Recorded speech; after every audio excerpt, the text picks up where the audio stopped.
Halo, selamat pagi. Saya Leonardo Samuel Putra dari mahasiswa Universitas Muda Mulia.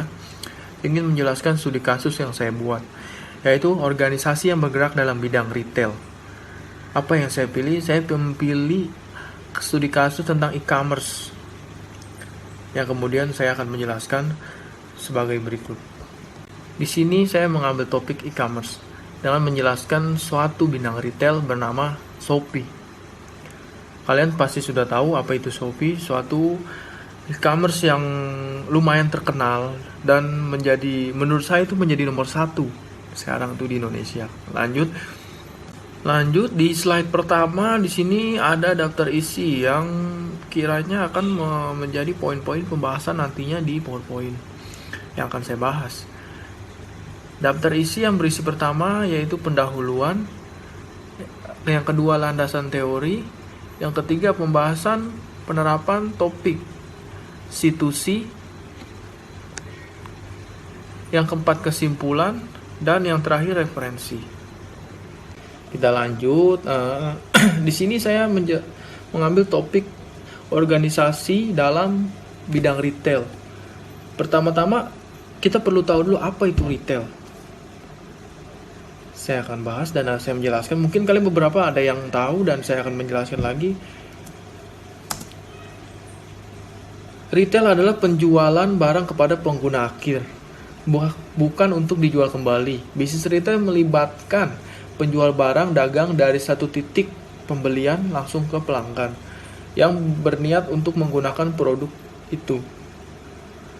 Retail adalah tentang menampilkan produk, menggambarkan fitur dan manfaat produk, menyimpan produk, memproses pembayaran, dan melakukan apapun untuk mendapatkan produk yang tepat dengan harga yang tepat untuk pelanggan yang tepat pada waktu yang tepat. Kemudian pengecer harus membuat produk pembelian barang mudah bagi konsumen. Itu sebabnya toko retail memiliki tenaga penjualan, atau mengapa situs web belanja berbasis internet memiliki layanan yang pelanggan instan, dan mengapa katalog dalam produk memiliki deskripsi dan foto yang menarik. Ya pasti, ketika retail mau menjual barang, toko retail itu menjual barang, pasti dia harus memiliki suatu daya tarik berupa foto yang menarik agar kiranya harga yang pas, kiranya orang tersebut mau beli. Kemudian kita lanjut. Kalian sudah mengetahui apa itu retail. Di sini kita akan melanjutkan apa itu pengertian e-commerce. Yang tadi saya mengambil topik e-commerce dalam bidang retail. Ya, saya akan lanjutkan akan menjelaskan tentang apa itu e-commerce. E-commerce ada electronic commerce, perdagangan elektronik, dan sebagaimana perdagangan yang dilakukan secara langsung atau face to face dalam e-commerce juga meliputi proses promosi, pembelian, dan pemasaran produk. Yang berbeda adalah menggunakan media elektronik atau internet. Jadi di dalam e-commerce ada yang pembelian melalui face to face, ada juga melalui media seperti internet. Dalam e-commerce, seluruh proses perdagangan mulai dari proses pemesanan produk, pertukaran data, hingga transfer dana dilakukan secara elektronik. Di tengah perkembangan arus teknologi dan informasi digital yang semakin canggih, aktivitas e-commerce adalah suatu penerapan dari e-business atau bisnis elektronik yang mana berhubungan dengan kegiatan transaksi komersial. Jadi semakin banyak perkembangan teknologi yang canggih, dan e-commerce tuh dalam media elektronik tuh menjadi mudah dan sekiranya akan efisien menurut saya tuh. Dan kita lanjut dengan studi kasus saya pilih adalah e-commerce, yaitu Shopee Indonesia. Yang kemudian saya akan membahas apa itu profil perusahaan Shopee Indonesia. Shopee merupakan perusahaan e-commerce yang berada di bawah naungan Gerena atau berubah nama menjadi C Group. Perusahaan internet di Asia Tenggara menjalankan bisnis C2C, mobile marketplace Shopee resmi diperkenalkan di Singapura pada tahun 2015 yang diikuti dengan negara Malaysia, Filipina, Taiwan, Thailand, Vietnam, dan Indonesia. Mengusung visi menjadi situsi mobile marketplace nomor 1 di Asia Tenggara. Shopee yang berada di bawah naungan CEO Chris Feng, pria lulusan terbaik dari Universitas Nasional Singapura, yang memungkinkan para penggunanya membeli atau menjual barang melalui aplikasi tersebut di platform iOS atau Android. Shopee resmi diperkenalkan di Indonesia pada Desember 2015 di bawah naungan PT Shopee International Indonesia. Sejak peluncurannya, Shopee Indonesia mengalami perkembangan yang sangat pesat.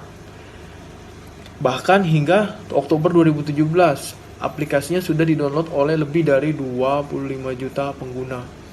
Jadi yang di sini kita tahu sejarahnya Shopee, dari dia siapa yang menciptakan dan lulusannya dari Singapura, dan sekarang Shopee itu menjadi pesat perkembangannya dengan kita lihat di sini ada di-download oleh lebih dari 25 juta orang. Ini lanjutan dari slide yang tadi. Di sini Shopee menyediakan fitur live chat yang memudahkan para penjual dan pembeli untuk saling berinteraksi dengan cepat dan mudah. Tidak hanya di Indonesia, marketplace ini juga dibuka di 6 negara sekaligus, yakni Singapura, Malaysia, Thailand, Vietnam, Filipina, dan Indonesia. Shopee memiliki visi menjadi mobile marketplace nomor 1 di Indonesia dan misinya mengembangkan jiwa kewirausahaan bagi para penjual di Indonesia. Shopee mendominasi aplikasi belanja mobile dan berada di peringkat teratas di setiap kuartal selama tahun 2017. Hal tersebut kemungkinan disebabkan karena sejak luncurnya di Indonesia, Shopee telah mengklaim diri sebagai mobile marketplace C2C. Rata-rata baik Android dan iOS, Shopee berada di posisi pertama. Itu karena Shopee telah mencap diri mereka sebagai e-commerce. Jadi menurut saya Shopee itu sekarang bisa dibilang udah menjadi nomor 1 di Indonesia, karena dari segi sponsor dan dia punya misi ini menurut saya udah terjalani. Udah gitu dalam fitur-fiturnya juga udah ditambah, karena perbedaan-perbedaan itu sangat jauh dibanding yang dulu. Itu yang saya tahu. Dan selanjutnya saya akan di sini akan membahas sistem informasi dan manajemen di dalam Shopee menurut pengamatan saya. Di sini ada nomor 1, Transaction Processing System atau TPS. TPS adalah sistem informasi yang berkomputerisasi yang dikembangkan untuk memproses data dalam jumlah besar untuk transaksi bisnis rutin seperti daftar gaji dan inventarisasi. TPS juga berfungsi sebagai level organisasi yang memungkinkan organisasi bisa berinteraksi dengan lingkungan eksternal. Data yang dihasilkan oleh TPS dapat dilihat atau digunakan oleh manajer. Sistem ini bekerja pada level operasional. Input pada level ini adalah transaksi dan kejadian. Proses dalam sistem ini meliputi pengurutan data, melihat data, juga mempengaruhi data. Sedangkan TPS tadi memiliki output adalah laporan yang detail, daftar lengkap dan ringkasan. Pada studi kasus di Shopee ini yang meliputi yang merupakan TPS ini adalah customer service, dan dibagi lagi seperti resepsionis dan customer relationship officer. Penjual, sini penjual ikut terlibat dalam proses transaksi yang ada. Penjual dapat memperbarui data dan produk-produk yang dijualnya. Pembeli juga ikut terlibat dalam proses transaksi yang ada. Pembeli dapat menanyakan hal-hal terkait dengan kejadian. Finance, melakukan pengolahan keuangan perusahaan, melakukan penginputan semua transaksi keuangan. Di sini juga ada QC, quality control, memantau produk-produk yang dijual oleh seller, bertanggung jawab untuk memperoleh kualitas terbaik dalam produk dan jasa perusahaannya. Di sini menurut saya kelimanya ini udah ibaratnya itu sudah ada di Shopee ini, karena saya sebagai yang memiliki toko di Shopee juga akan berkaitan dengan mereka ini, dengan 5 poin ini gitu. Customer service, jika saya sebagai penjual ada keluhan, sebagai pembeli saya ada keluhan, pasti akan menghubungi penjual. Saya sebagai penjual juga memantau transaksi-transaksi yang ada dengan saya datang PO dan kemudian saya mengirim, memprosesnya, dan itu saya harus pantau terus transaksi itu sampai sekiranya nyampe kepada pembeli. Dan juga mengupdate produk baru, memperbarui data-data saya jika atau verifikasi atau apanya gitu. Sebagai pembeli juga, pembeli yang membeli barang itu harus memantau, ikut terlibat dalam alurnya pembelian gitu. Misalkan dia memesan barang A, dia akan memantau produknya, oh sampai di mana ya barang ini, oh ternyata barang ini udah sampai di sini loh, oh sebentar lagi, besok lagi sampai loh gitu. Juga pembeli menanyakan hal-hal yang terkait dengan kejadian. Misal, oh saya beli barang A yang sampai B, itu kan nggak sesuai dengan Shopee. Dengan kita mengajukan ke Shopee ini, kita memerlukan bukti dan kiranya Shopee ini pasti meng-ACC apa yang menjadi kendala kita gitu. Contohnya, finance, melakukan pengolahan data dan perusahaan. Di sini menurut saya ini bagian untuk intern ya. Maksudnya aktivitas semua di Shopee ini finance dia tahu. Menurut saya lebih ke arah intern sih ini. Di sini ada quality control. Dia memantau produk-produk yang dijual seller. Contohnya saya menjual produk A dengan deskripsinya A, B, C, D, E, F, G. Wah ternyata nggak sesuai nih sama ininya. Ini produk saya tuh nggak bakal muncul di Shopee ini. Dia akan ada keterangan tanda seru dan keterangan diperiksa. Itu saya pernah alami. Dan saya konfirmasi ke customer service dan akan membantu saya juga. Akhirnya setelah menunggu beberapa waktu, akhirnya produk saya bisa terdaftar lagi gitu. Karena Shopee ini sekarang menurut saya tuh lebih ketat dibanding dahulu. Karena dia sudah menjadi nomor 1 dan dia sudah banyak perubahan-perubahan dalam segi untuk pembelian, penjualan. Itu fitur-fiturnya tuh banyak sekali. Makanya saya yang dulu saya belajar setahun lalu tentang Shopee dan udah berjalan, dengan sekarang yang memantau segalanya itu ada perubahan yang menurut saya tuh harus benar-benar dipelajari lagi karena semua terpisah gitu. Juga kita tadi sudah membahas TPS, juga ada masuk kedua, Management Information System, MES. MES mendukung spektrum tugas-tugas organisasi yang lebih luas dari TPS, termasuk analisis keputusan, pembuatan keputusan. MES menghasilkan informasi yang digunakan untuk membuat keputusan dan juga dapat membantu menyatukan beberapa fungsi informasi bisnis yang sudah terkomputerisasi atau berbasis data. Pada studi kasus Shopee, MES adalah contohnya marketing officer yang tugasnya melakukan optimasi Shopee dari mesin pencarian, melakukan optimasi dari sosial media, bertugas membawa kemajuan dalam hal marketing untuk perusahaan. Kalau di sini menurut saya sebenarnya semua ada hubungan sama yang tadi pertama, karena di sini lebih ke arah untuk promosi ya. Kalau menurut saya di sini lebih ke arah promosi, berhubungan sama mesin pencarian. Kita klik, oh saya mencari jam tangan, oh ntar dia muncul. Juga dari sosial media, dia kadang suka dari sosial media kan, Instagramnya dia ada memperkenalkan Shopee. Oh ini gue Shopee ada promo 11 12 nanti lagi ada giveaway atau apanya. Juga itu untuk kemajuannya Shopee gitu. Juga selanjutnya yang ketiga ada Decision Support System, DSS. Hampir sama dengan MES karena sama-sama menggunakan basis data sebagai sumber data. Bermula dari MES karena menekan pada fungsi pendukung pembuat keputusan di setiap tahapnya. Meskipun keputusan aktual, tetap wewenang eksklusif pembuat keputusan. Jenis-jenis DSS menurut tingkat kerumitan, ada tingkatan dukungan pemecahan masalahnya. adalah sebagai berikut.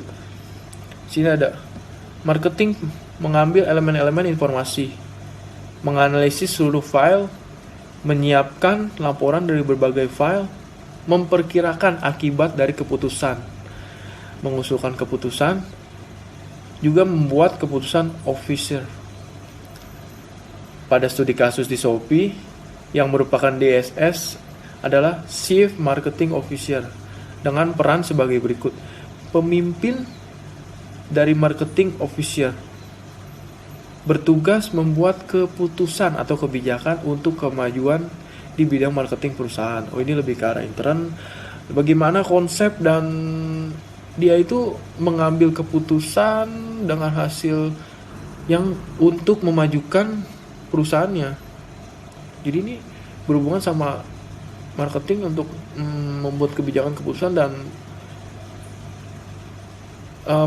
buat perusahaan Shopee ini mungkin lebih dikenal dengan basis data yang udah dikumpulin dari pengamatan mereka gitu. Yang terakhir ada Executive Informasi System atau EIS. EIS adalah sistem terkomputerisasi yang menyediakan akses bagi eksklusif secara mudah ke informasi internal dan eksternal yang relevan dengan faktor penentu keberhasilan. Pada studi kasus di Shopee, yang merupakan EIS ini adalah Chief Executive Officer, yaitu mengelola dan menganalisis segala aktivitas fungsional bisnis seperti operasional, sumber daya manusia, SDM-nya, keuangannya, dan pemasaran. Juga membuat kebijakan prosedur dan standar pada perusahaan. Jadi lebih ke arah di sini lebih ke arah manajer, bukan manajer sih ya, maksudnya pimpinan ini yang membuat semua di kegiatan di intern perusahaan ini berfungsi gitu.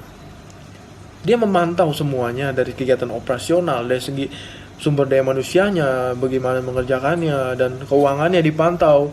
Apakah ada masalah atau tidak pemasarannya, apakah berjalan dengan lancar terus berkesinambungan, dan ada peningkatan apa di dunianya begitu.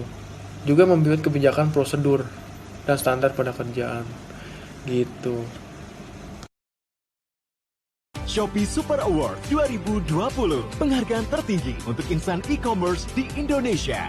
Vote kandidat favoritmu untuk nominasi Super Celebpreneur, Super Influencer, Super K-pop, dan masih banyak lagi. Periode voting mulai 21 November hingga 7 Desember 2020 di aplikasi Shopee.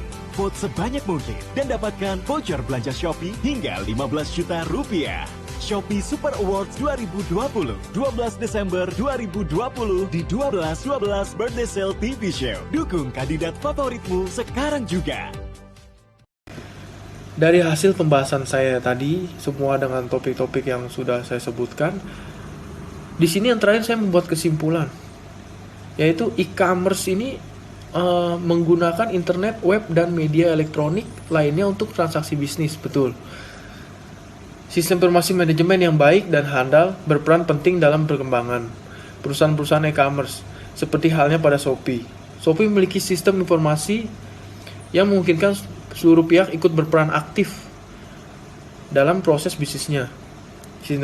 Sistem informasi manajemen tersebut meliputi TPS, Transaction Processing System, Management Information System, MES, Decision Support System, DSS, dan Executive Information System, AIS.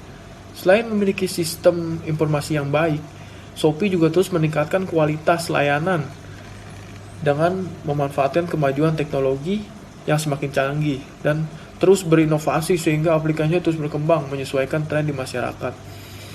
Kenapa saya mengambil kesimpulan seperti ini? Karena yang saya bilang, saya belajar mengamati Shopee itu dari setahun yang lalu, dan berjalan sekarang itu perubahannya menurut saya cukup banyak, dari fitur-fiturnya, dari segi pelayanannya, dari untuk penanganan setiap kejadiannya itu menurutnya cukup baik dari pada dahulu itu. Dari segi pelayanan udah cukup baik. Juga saya membahas dari segi fitur. Di Shopee ini dulu penjual sama fitur buat kita membeli tuh, akun membeli tuh sebenarnya bisa di satu akun Shopee ini. Cuman hanya fiturnya terpisah. Jadi ada penjual itu ada namanya seller Shopee, www.sellershopee.com. Dan kalau di App Store atau Play Store ini cuma download Shopee dan kita bisa menjual, tapi fiturnya terbatas. Tapi seiring berjalannya sekarang ini, dari dia ada di www seller Shopee ini, itu bisa masuk ke langsung ke kita download di handphone kita itu aplikasi Shopee-nya. Karena lama-lama fitur ini bisa masuk di sini loh. Maksudnya perkembangannya itu jadi kita nggak perlu mantau lewat seller Shopee, tapi lewat handphone aja kita udah ada menu di seller Shopee gitu. Cuman hanya berbeda tampilannya aja. Kalau di PC kan lebih besar, kalau di handphone lebih kecil. Tapi dari segi itunya, fiturnya menurut saya udah cukup banyak ini. Makanya juga ada pembaruan, tambahan fitur seperti broadcast segala macam. Itu dulu nggak ada, dan sekarang sebagai penjual itu saya ada gitu. Sekarang menurut saya lebih dimudahkan deh. Maksudnya dari segi penanganan masalah, kita bisa live chat itu bisa. Dan untuk masalah seperti produk-produk ini, kita upload tuh mudah. Maksudnya ada deskripsi produk yang dikategorikan oleh Shopee itu jelas, ada tambahan-tambahannya. Hanya saja kita sebagai penjual dan sebagai pembeli itu lebih bijak dalam berbelanja. Itu.